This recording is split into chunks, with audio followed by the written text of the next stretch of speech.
Hello student, हम अपनी biology में एंडोक्राइन ग्लैंड पढ़ रहे हैं और उसमें अब तक हमने एक तो मस्तिष्क में पाई जाने वाली ग्लैंड्स के बारे में पढ़ा, जिसमें हमने पढ़ा सबसे पहले हाइपोथैलेमस, फिर उसके बाद हमने पिट्यूटरी यानी पीयूष ग्रंथि और फिर उसके बाद हमने पिनियल ग्रंथि के बारे में पढ़ा।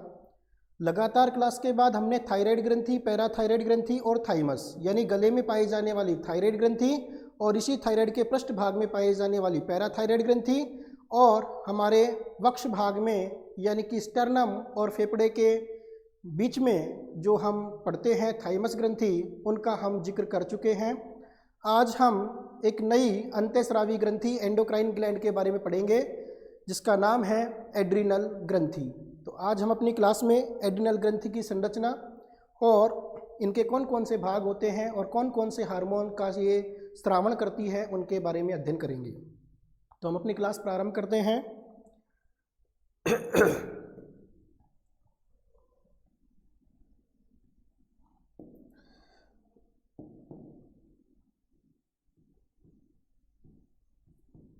एड्रिनल ग्रंथि, एड्रिनल ग्रंथि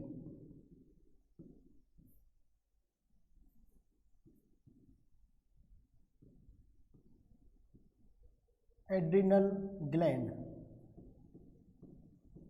एड्रिनल ग्रंथि। देखिए,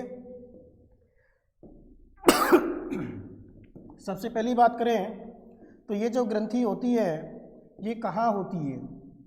एक तो इसकी पोजीशन बात करें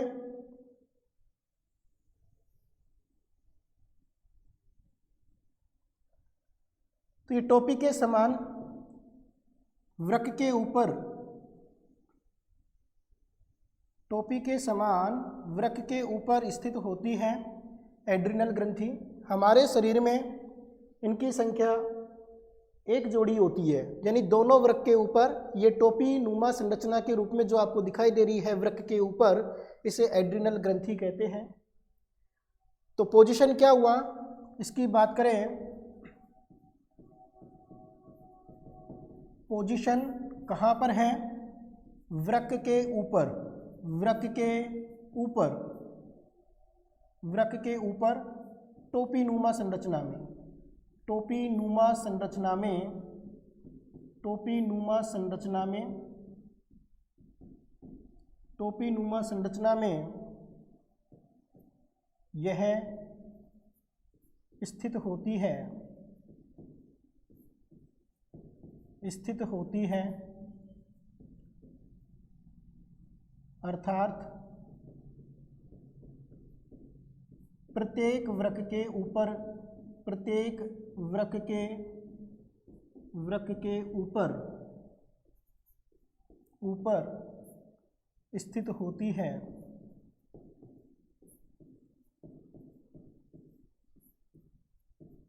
संख्या में दो, संख्या में दो होती है, दो होती है,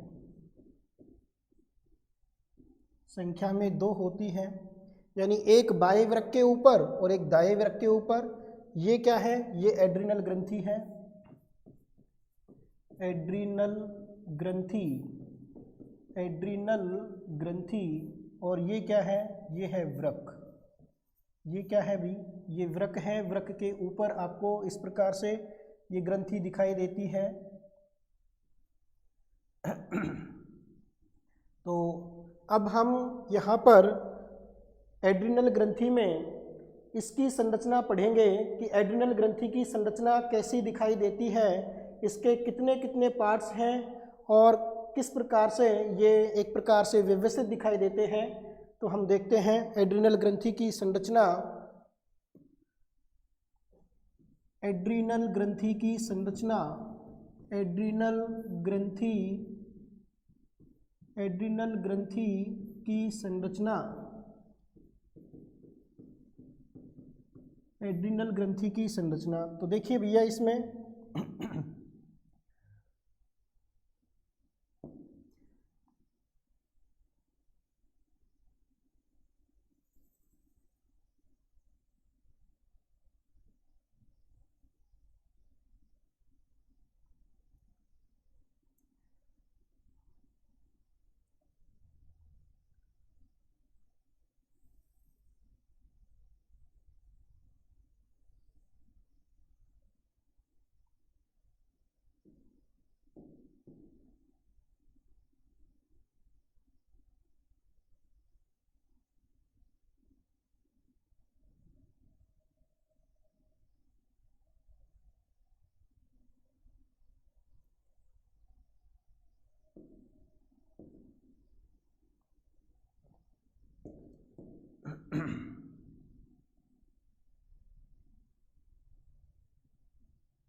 सबसे पहली बात करें तो एड्रिनल ग्रंथि में ये वाला जो पूरा एरिया दिख रहा है आपको, यहाँ से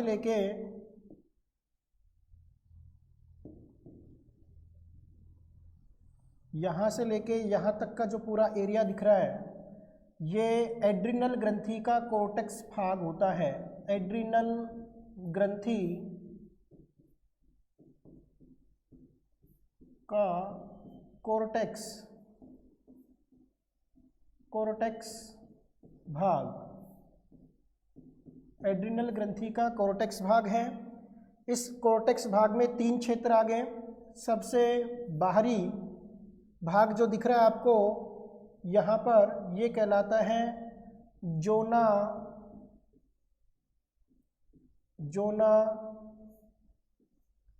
ग्लोमेरुलोसा।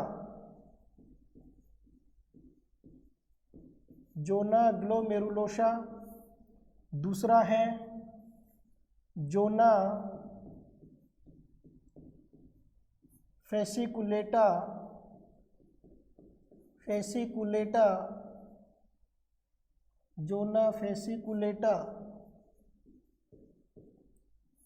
और तीसरा है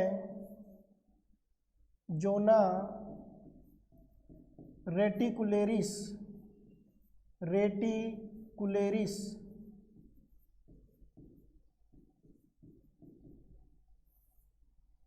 3 क्षेत्र हो गए। एड्रिनल ग्रंथि का कोर्टेक्स भाग 3 क्षेत्रों से मिलकर बना है। तो इनमें अगर हम सबसे पहले बात करें, यहाँ पर ये वाला जो क्षेत्र आपको दिख रहा है, इस क्षेत्र को हम बोलेंगे जोना ग्लोमेरुलोसा।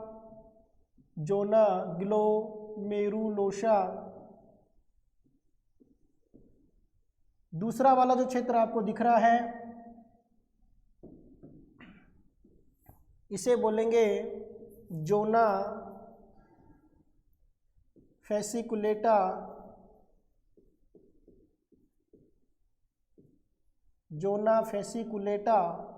और तीसरा जो क्षेत्र आपको दिख रहा है, इसे हम बोलेंगे जोना रेटिकुलेरिस।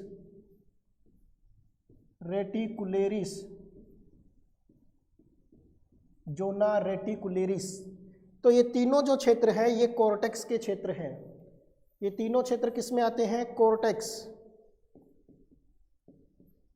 कोर्टेक्स क्षेत्र है ये। एड्रिनल कोर्टेक्स जिसको बोलते हैं, एड्रिनल कोर्टेक्स की 3 लेयर हो गई है, 1, 2 और ये 3 क्षेत्र बने हुए हैं एड्रिनल ग्रंथि में। सबसे बाहर की ओर ये वाला पूरा जो एरिया दिख रहा है, ये कोर्टेक्स रीजन है। ये भी कोर्टेक्स वाला भाग है और ये भी कोर्टेक्स वाला भाग है। ये पूरा जो अंदर दिख रहा है, ये छोटा सा भाग, ये मेडुला होता है एड्रिनल ग्रंथि में, और पूरा जो एरिया है ये कोर्टेक्स रीजन होता है। कहने का अर्थ है कोर्टेक्स भाग जो होता है वो लगभग यहाँ 80% भाग, 80% भाग होता है एड्रिनल ग्लैंड का। कितना परसेंट भाग होता है कोर्टेक्स? 80%। और ये वाला जो भाग आपको अंदर दिख रहा है, इसे कहते हैं मेडुला। इसका नाम क्या है? मेडुला। ये मेडुला भाग है। मेडुला भाग कितना परसेंट बनता है पूरा एड्रिनल में? 20%। 20% भाग मेडुला है, 80% भाग कोर्टेक्स है। कोर्टेक्स को बाहर से अंदर की ओर हम 3 परतों में बांटते हैं। पहली परत जो सबसे बाहर है, outer layer of adrenal cortex, क्या कहलाती है? Zona glomerulosa. दूसरा क्या है? दूसरी जो लेयर है वो कहलाती है जोना फेसिकुलेटा, और तीसरी जो लेयर होती है वो होती है जोना रेटिकुलेरिस। ये 3 क्षेत्र या 3 परतें हैं किसकी? कोर्टेक्स भाग की, एड्रिनल ग्रंथि के कोर्टेक्स भाग की 3 परतें होती है, और जबकि ये वाला जो भाग है ये है एड्रिनल ग्रंथि का मेडुला भाग, जो 20% भाग बनाता है पूरी एड्रिनल ग्रंथि का, और ये पूरा 80% भाग होता है।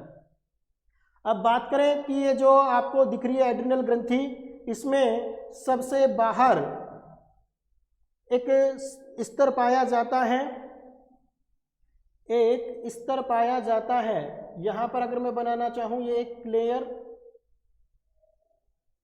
यहाँ पर मैं एक लेयर बना रहा हूँ, ये वाली जो लेयर है ये पूरी लेयर एक प्रकार से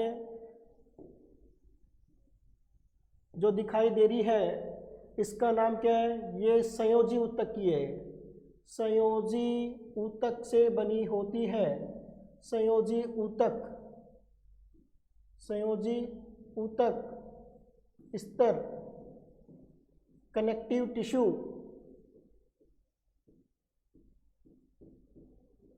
कनेक्टिव टिश्यू, ये कनेक्टिव टिश्यू है, संयोजी ऊतक की लेयर होती है इसके चारों ओर। अगर आपसे पूछा जाए कि एड्रिनल ग्रंथि में सबसे जो आउटर कवरिंग दिखाई देती है वो आउटर कवरिंग किसकी बनी होती है, तो आप कहेंगे कनेक्टिव टिश्यू, संयोजी ऊतक की बनी होती है। और उसके बाद ये कोर्टेक्स की 3 लेयर आ गई है। अब बात करते हैं कि इनमें किस पार्ट से क्या क्या निकलता है और ये किस काम में आती है। तो देखिए हम इनको एक एक करके पढ़ेंगे। पहले जोना ग्लोमेरुलोसा, फिर जोना फेसिकुलेटा, फिर जोना रेटिकुलरिस। याद करने का तरीका क्या है, जोना सभी में है। यहाँ से आपको ग्लोमेरुलस से आपको क्या उठाना है, यहाँ से आपको जी उठाना है, यहाँ से आपको एफ उठाना है, और यहाँ से आपको आर उठाना है। तो क्या बन गया, जी एफ आर। जी एफ आर याद रखना है कि कोर्टेक्स भाग में 3 लेयर होती है। जी एफ आर जो हमने पढ़ा था, ग्लोमेरुलस फिल्ट्रेशन रेट, इसके आधार पर इसको याद कर सकते हो। ट्रिक है ये क्या है, ये ट्रिक है याद करने की कि कोर्टेक्स रीजन की परतें कौन कौन सी है। जोना सब में आएगा, zona glomerulosa, zona fasciculata, zona reticularis, ऐसे इसको याद करना है। नेक्स्ट हम एक एक को पढ़ते हैं।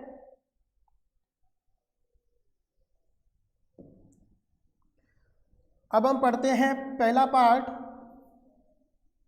जोना glomerulosa, glomerulosa, zona glomerulosa part. तो देखिए जोना ग्लोमेरुलोसा से मेनली जो हार्मोन निकलेंगे, एक प्रकार से ये स्टीरॉइड हार्मोन होते हैं। स्टीरॉइड हार्मोन, स्टीरॉइड हार्मोन निकलते हैं। और उस स्टीरॉइड हार्मोन में भी मेनली क्या निकलता है, तो ध्यान देना यहाँ पर मिनरेलोकोर्टिकोइड्स, मिनरेलोकोर्टिकोइड्स, मिनरेलोकोर्टिकोइड्स, कोर्टिकोइड्स, मिनरेलोकोर्टिकोइड्स। ये मिनरेलोकोर्टिकोइड्स जो हार्मोन आपको दिख रहा है, इसका एग्जाम्पल की अगर हम बात करें तो मिनरेलोकोर्टिकोइड्स में एक प्रकार से मुख्य जो है इसका एग्जाम्पल आएगा, उसका नाम क्या है, एल्डोस्टिरोन, एल्डोस्टिरोन, एल्डोस्टिरोन। तो आपको ये चीज़ पहले ध्यान रखनी है। जोना ग्लोमेरुलोसा बहुत सारे हार्मोन का सिक्रेशन करता है, वैसे तो बहुत सारे हार्मोन का सिक्रेशन करता है, लेकिन मेनली जो है उसमें आपके सारे क्या आएंगे, स्टेरॉइड हार्मोन होते हैं। ध्यान रखना, आप में जो एड्रिनल ग्रंथि आप पढ़ रहे हैं उसके अंदर कोर्टेक्स रीजन से जो 3 लेयर हमने पढ़ी है, उन तीनों ही लेयर से स्टेरॉइड हार्मोन का सिक्रेशन होता है। और बात करें जोना ग्लोमेरुलोसा में, तो इसमें मेनली बात आती है किसकी, मिनरेलोकोर्टिकोइड्स। और मिनरेलोकोर्टिकोइड में भी किसका जिक्र है, एल्डोस्टिरोन। तो एल्डोस्टेरोन हार्मोन हम सबने पढ़ रखा है वैसे भी। एल्डोस्टेरोन हार्मोन काम क्या करता है, तो देखिए यहाँ पर एल्डोस्टेरोन की अगर हम बात करें या मिनरेलोकोर्टिकोइड्स की अगर हम बात करें तो ध्यान देना, नंबर 1 अगर इनके फंक्शन देखते हैं, ये क्या काम करते हैं, फंक्शन। तो फंक्शन में देखिए पहला फंक्शन अगर बात करें, रक्त में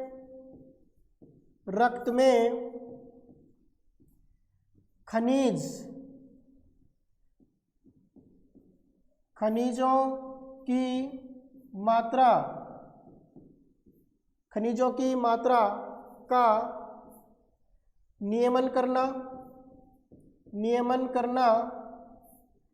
नियमन या रेगुलेट करना ये इसका प्रमुख कार्य है। खनिजों में भी मेनली किसका करता है, तो आपको यहाँ ध्यान रखना है, खनिजों में मेनली मिनरल, देखो नाम से ही स्पष्ट है, मिनरल्स क्या होते हैं, खनिज। तो मिनरेलोकोर्टिकोइड्स ये क्या काम करवाएगा, ये हमारी बॉडी में एक प्रकार से आयनों का संतुलन बनाए रखता है, रक्त में खनिजों की मात्रा का नियमन या रेगुलेट करता है। इसके अलावा मेनली किस किस आयंस की बात कर रहा है ये, तो ये बेटा ध्यान रखना, ये सोडियम आयन Na+ व क्लोरीन आयन माइनस आयन आदि का नियमन करता है, आदि का नियमन करता है। ये इसकी बात होगी मिनरेलोकोर्टिकोइड्स की। अगर मैं कहूँ एल्डोस्टेरोन, काम तो एल्डोस्टेरोन भी क्या कर रहा है, खनिजों के नियमन ही करवा रहा है। हम जानते हैं एल्डोस्टेरोन को किस प्रकार से ये फंक्शन करता है, क्योंकि हमने पढ़ा है एल्डोस्टेरोन जो है नेफ्रॉन के अंदर, किसकी बात करें हम, नेफ्रॉन। तो नेफ्रॉन में क्या काम करवा रहा था अभी, ध्यान देना, नेफ्रॉन में यह नंबर 1 फिल्ट्रेट से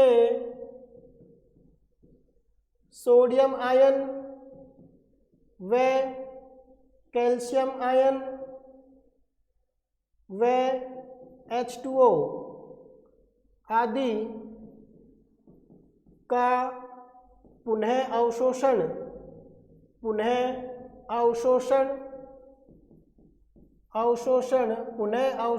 कराने में सहायता करता है। नंबर 2, यह रक्त दाब को बढ़ाने में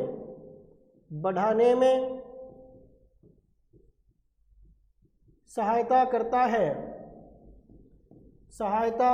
है। देखिए इसकी बात करें हम तो जोना ग्लोमेरुलोसा में ये एक प्रकार का स्टेरॉयड हार्मोन है, मिनरेलोकोर्टिकोइड्स इसका एग्जाम्पल है, जो एक प्रकार से रक्त के अंदर मिनरल्स की मात्रा को बनाए रखता है। अगर आयनों की मात्रा नहीं बनी रहे लंबे समय तक शरीर में, तो व्यक्ति गंभीर रूप से एक प्रकार से बीमारियों से ग्रसित हो जाता है और अंत में व्यक्ति की मृत्यु तक भी हो सकती है। तो ये बहुत ही एक प्रकार से एसेंशियल हार्मोन होता है जो एड्रिनल कोर्टेक्स रीजन से निकलता है, बोले तो जोना ग्लोमेरुलोसा पार्ट से निकलता है। तो बहुत इंपॉर्टेंट है इसका रोल, रक्त में खनिजों की मात्रा का नियमन या रेगुलेट करता है, सोडियम और क्लोरीन आयन का ये रेगुलेट करता है। इसके अलावा जो एल्डोस्टेरोन है वो हम पढ़ चुके हैं, नेफ्रॉन के अंदर फिल्ट्रेट से सोडियम और कैल्शियम जल आदि का पुनः अवशोषण कराने में सहायता करता है, रक्त दाब को बढ़ाने में सहायता करता है। तो ये हुआ जोना ग्लोमेरुलोसा का फंक्शन।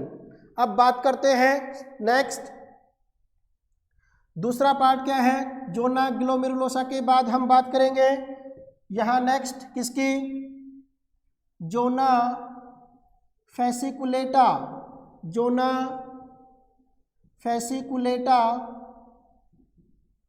जोना फैसिकुलेटा ये क्या काम करता है, ध्यान देना, जोना फैसिकुलेटा।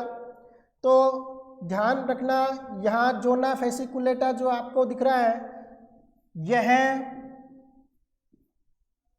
एड्रीनल कॉर्टेक्स की सबसे मोटी परत होती है, जो स्तंभाकार कोशिकाओं से बनी होती है।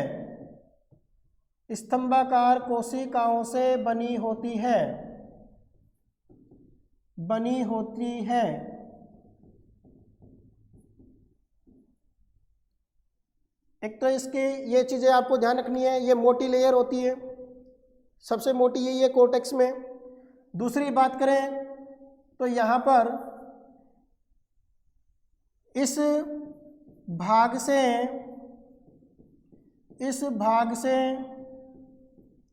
एक कोर्टिसोल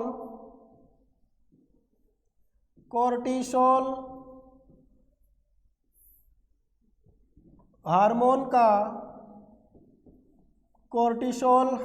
का स्रावण किया जाता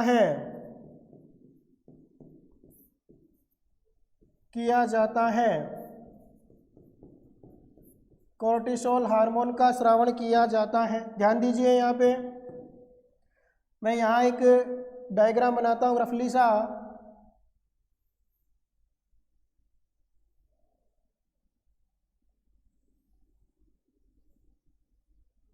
मानो ये एक ब्लड वेसल्स है। ब्लड वेसल्स के अंदर अगर हम बात करें तो रक्त के साथ साथ बहुत सारी चीज़ें इसके अंदर होती है।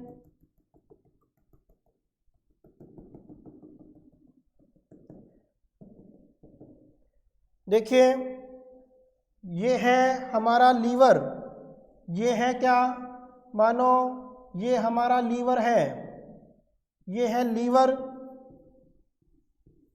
और ये है ब्लड वेसल,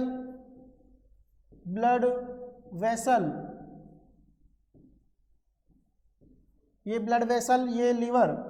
तो यहाँ पर एक प्रकार से जब रक्त में ग्लूकोज की कमी हो जाती है तो लीवर से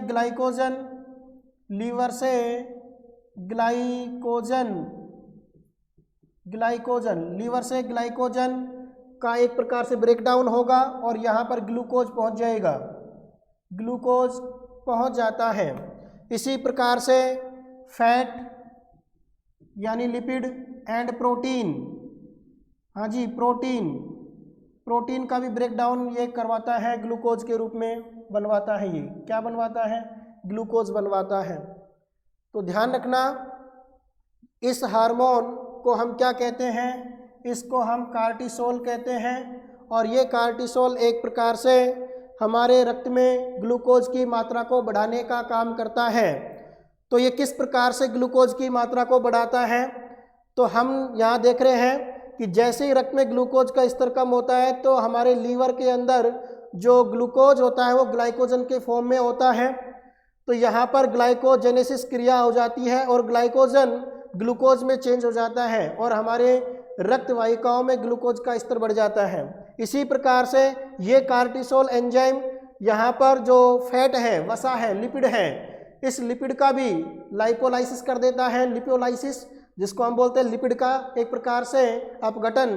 तो लिपिड का अपघटन होने से, लिपोलाइसिस होने से ये लिपिड भी ग्लूकोज में कन्वर्ट हो जाती है। एवं इसी प्रकार से प्रोटीन को भी एक प्रकार से ग्लूकोज के रूप में, पहले तो ये टूटता है एमिनो एसिड में और उसके बाद ये ग्लूकोज के रूप में इसको चेंज करवा देता है और रक्त में किसकी मात्रा बढ़ा देता है?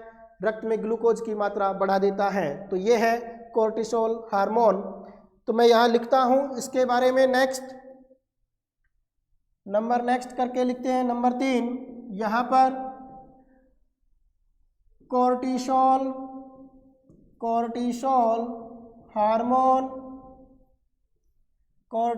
हार्मोन रक्त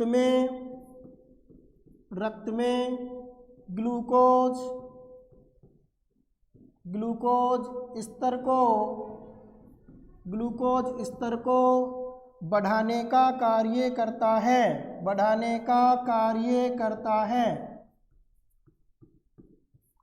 है। यह यकृत से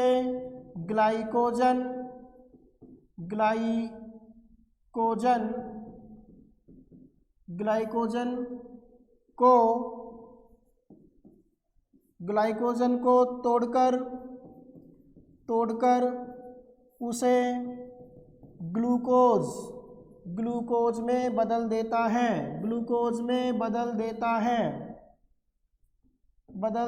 है। इसके अलावा वसा या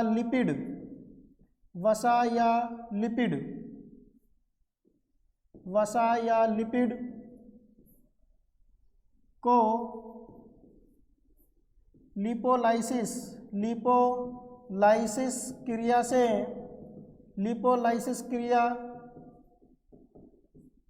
करके इसे भी ग्लूकोज में बदल देता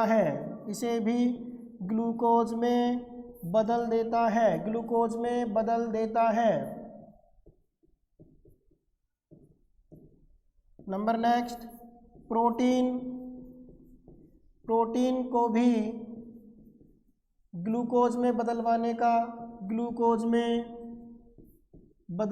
का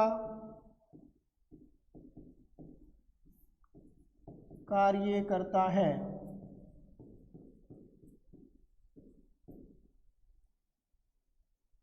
अर्थात एक प्रकार से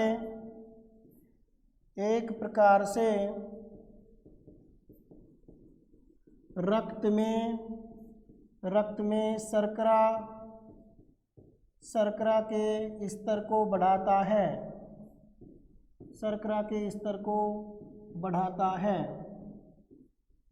है। तो ये हो गया किसका काम।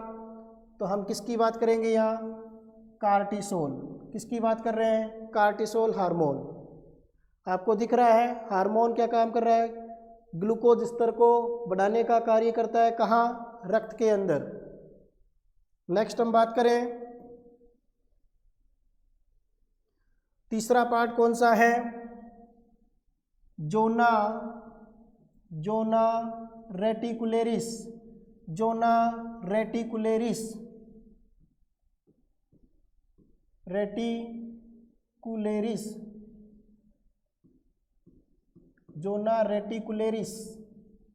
तो देखिए जोना रेटिकुलेरिस के बारे में अगर हम बात करें, ये तीसरी लेयर है, तीसरी परत है जोना रेटिकुलेरिस।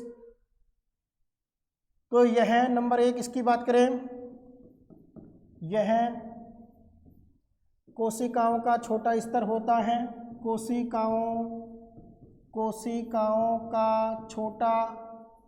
कोशिकाओं का छोटा स्तर से मिलकर बना होता है।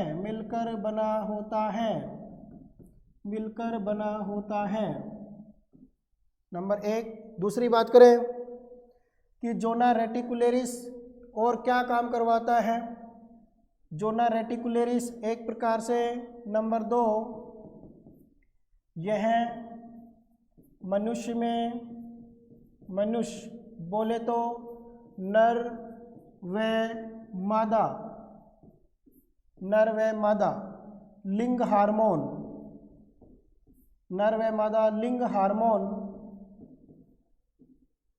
को बनाने में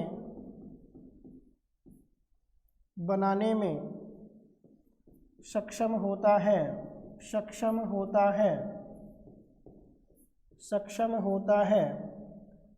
नर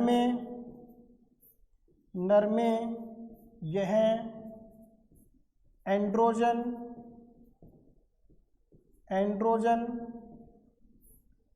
को बनाने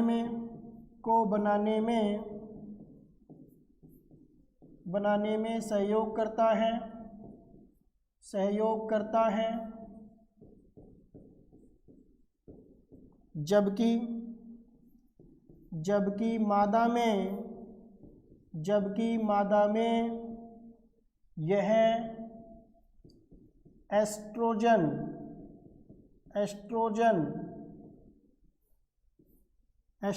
मादा हार्मोन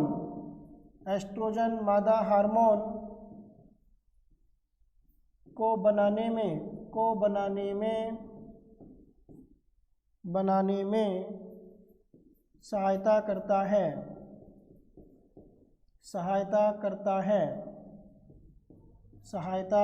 है। तो देखिए, एक तो बात निकल के क्या आई, ध्यान देना, इसको लिंग हार्मोन के नाम से भी जानते हैं। जोना रेटिकुलेरिस वाले भाग से क्या निकला, तो जोना रेटिकुलेरिस वाले भाग से हार्मोन निकला। जो हार्मोन है इस हार्मोन को हम किस नाम से जानते हैं, लिंग हार्मोन। तो ये लिंग हार्मोन या सेक्स हार्मोन है।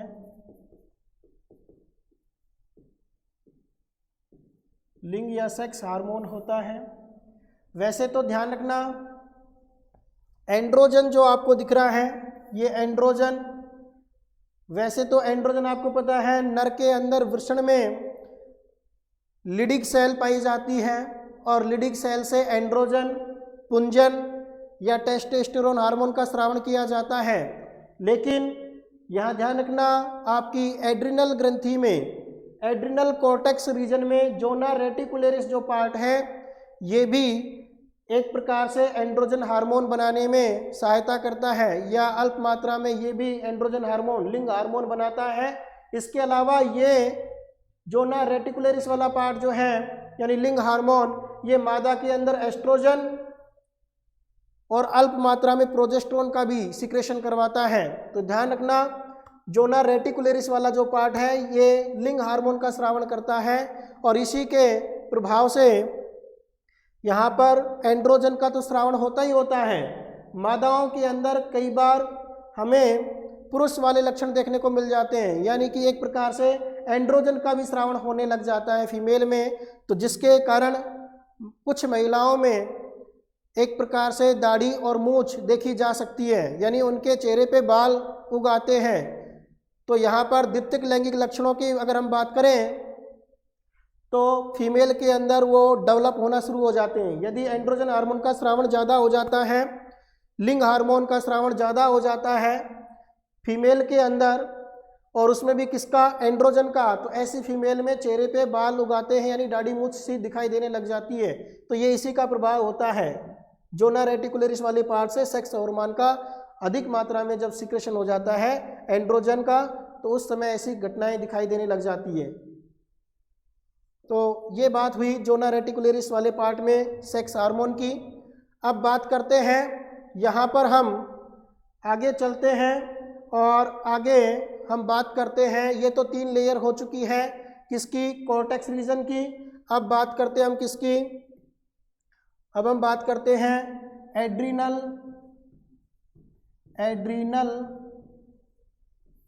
मेडुला, एड्रिनल मेडुला भाग, एड्रिनल मेडुला भाग। तो देखिए, एड्रिनल जो मेडुला वाला पार्ट है, इसकी मैंने विशेषता लिख दी है, ये केवल एड्रिनल ग्रंथि का 20% भाग बनाता है। कितना प्रतिशत भाग बनाता है, केवल 20% भाग बनाता है। और ये वाला जो आपको रीजन दिख रहा है, ये एक प्रकार से हम बात करें तो यहाँ पर नंबर 1 हार्मोन, इसके द्वारा कौन सा हार्मोन का सिक्रेशन होगा, तो हार्मोन कौन कौन से निकलते हैं यहाँ, इसकी हम बात करते हैं। तो हार्मोन पहला अगर हम बात करें तो एड्रीनेलिन,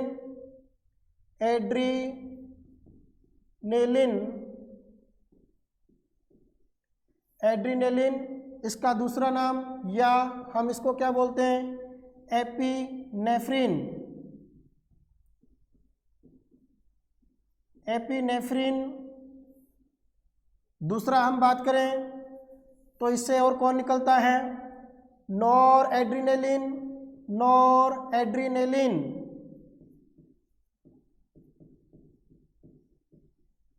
नॉर एड्रिनेलिन या nor epinephrine, nor epinephrine, epinephrine. तो दो प्रकार के हार्मोन का स्रावण करता है एड्रिनल का मेडुला पार्ट।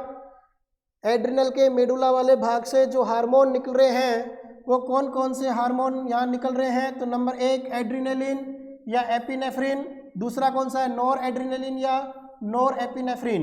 अब हम इसको पढ़ते हैं कि ये क्या क्या काम करता है और किस प्रकार से ये हमारी बॉडी में हेल्प करवाता है।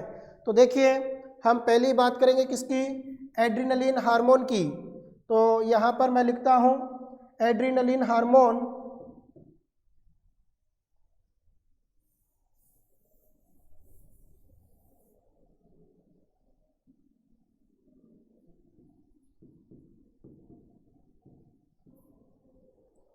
Number 1 adrenaline hormone, adrenaline hormone,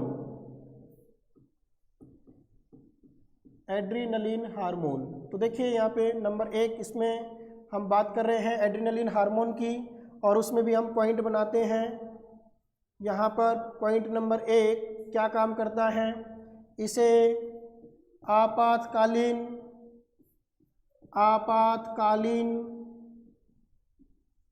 आपातकालीन हार्मोन, आपातकालीन हार्मोन भी कहा जाता है, कहा जाता है, इसे आपातकालीन हार्मोन भी कहा जाता है। अर्थात यह हार्मोन, यह हार्मोन अचानक, अचानक, अचानक मेडुला भाग से, मेडुला भाग से स्रावित होता है, मेडुला भाग से स्रावित होता है।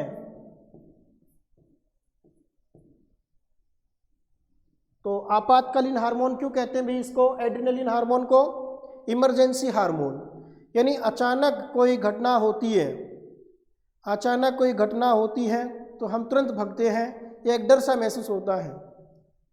तो ऐसी कंडीशन पर हमारे जो एड्रिनल ग्रंथि है उसका मेडुला वाला पार्ट, एड्रिनल मेडुला वाला जो पार्ट है वो ये हार्मोन का सिक्रेशन करता है, एड्रिनलिन हार्मोन। डर के समय, लड़ाई के समय इस प्रकार का हार्मोन बहुत जल्दी से स्रावित होता है और इस हार्मोन के स्रावण से हमारी एक प्रकार से हम कहें तो हृदय की धड़कन तेजी से बढ़ना शुरू हो जाती है, ऑक्सीजन लेवल बढ़ जाता है। क्या क्या काम हुआ इस हार्मोन के स्रावण होने से, हृदय की धड़कन का बढ़ना, रक्त में ऑक्सीजन का लेवल बढ़ना, यानी ऑक्सीजन एक प्रकार से ज़्यादा, क्योंकि बार बार धड़कन तेज हो जाती है तो श्वसन दर भी बढ़ जाती है और श्वसन दर बढ़ती है तो ऑक्सीजन का लेवल भी क्या है, ज़्यादा होगा। तो ऐसी कंडीशन पर इस प्रकार का तनाव सा महसूस होता है। तो ध्यान रखना, इसे आपातकालीन हार्मोन भी कहा जाता है। यह हार्मोन अचानक मेडुला भाग से स्रावित होता है। यह डर के समय, डर, फियर, डर के समय, डर के समय, लड़ाई के समय, लड़ाई के समय, लड़ाई के समय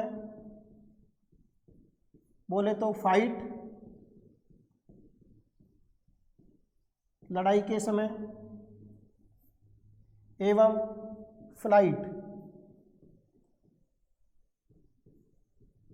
फ्लाइट यानी भागते समय, भागते समय स्रावित होता है, स्रावित होता है, स्रावित होता है।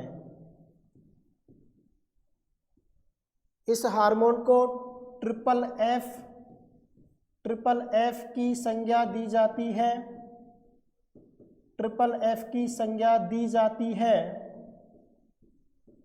जाती है। क्यों? एक एफ का अर्थ क्या हुआ? फर्स्ट एफ, यहाँ पर सेकंड एफ और यहाँ पर थर्ड एफ, यानी फियर, फाइट एंड फ्लाइट। डर के समय, लड़ाई के समय और भागते समय ये हार्मोन इस मेडुला वाले भाग से स्रावित होता है और इसके स्रावण होने से हमारी सामान्यतः एक प्रकार से हृदय की धड़कन, श्वसन दर एवं ऑक्सीजन लेवल बढ़ जाता है। तो ये आपातकालीन हार्मोन होता है, इसे इमरजेंसी हार्मोन भी कहते हैं। तो आज हमने एड्रेनलिन हार्मोन या एपिनेफ्रिन हार्मोन के बारे में देखा। अभी हमारे इस टॉपिक में नॉर एड्रेनलिन या नॉर एपिनेफ्रिन, इसके अलावा कुछ महत्वपूर्ण बातें अभी शेष है। तो आगे के हार्मोन के कार्य, इससे कम स्रावण से कौन कौन सी बीमारियां होती हैं, अधिक स्रावण से कौन कौन सी बीमारियां होती हैं, ये सभी अभी चीज़ें बाकी हैं।